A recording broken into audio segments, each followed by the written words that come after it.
Jules, how long have we been sitting on these horses? About half an hour, and I'm getting saddle sore. We don't seem to be getting very far. I know! Some crafty beggars got us going round in circles.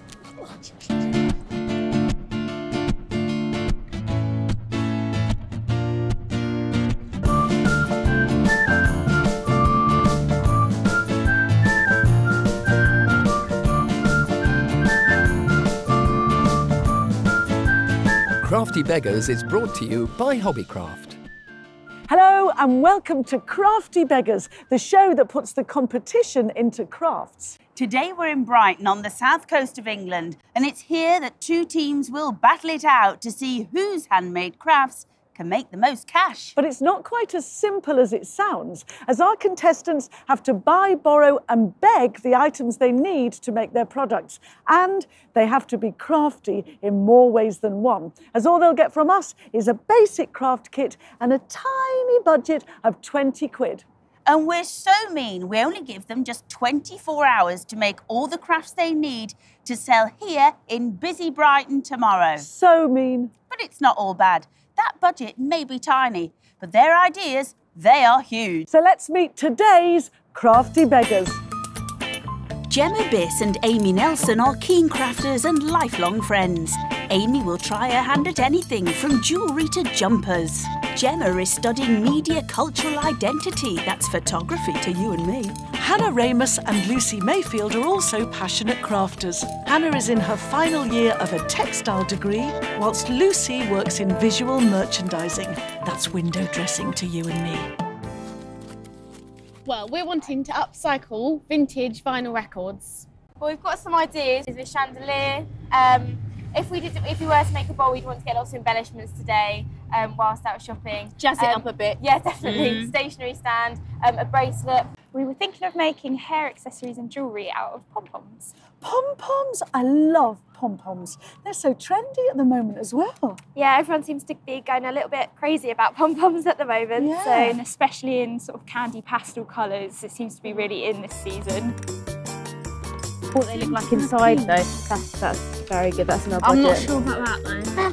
Well, maroon. it's got a great cover. This one. Yes, perfect. Do that one as well. Yeah, we got enough. Yeah? Do it.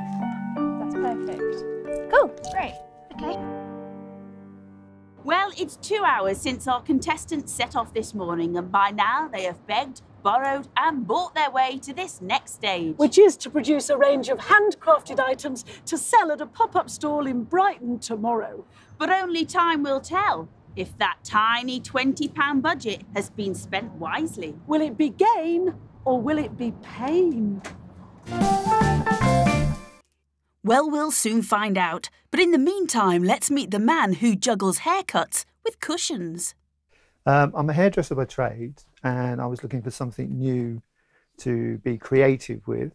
And then I came across this sublimation printing. I've collect old vintage postcards and various other bits and pieces, and I thought what a waste they were, you know, just leaving them in drawers and that. So I thought, can I do something with them? And that's when I started to do the vintage print, you know, and the sublimation was a perfect way of printing into a material that was washable, and it gave a fantastic photo result. All it takes is a sprinkle of fairy dust and lots of hard work, and before you know it, those handmade goodies reveal themselves like magic. Well, our two teams have worked their fingers to the bone, and now it's the day of reckoning. At this very moment, they're setting out their stalls, ready to sell their wares. Now, I am especially keen to see how my team have got on, because in a call late last night, they revealed to me that although they had seemed very knowledgeable about all matters vinyl, it was the first time last night that they'd ever done it. Wow! Full marks for blind enthusiasm. But will it pay off? Whose crafts will make the most cash? Which team will prove to be today's best Crafty Beggars?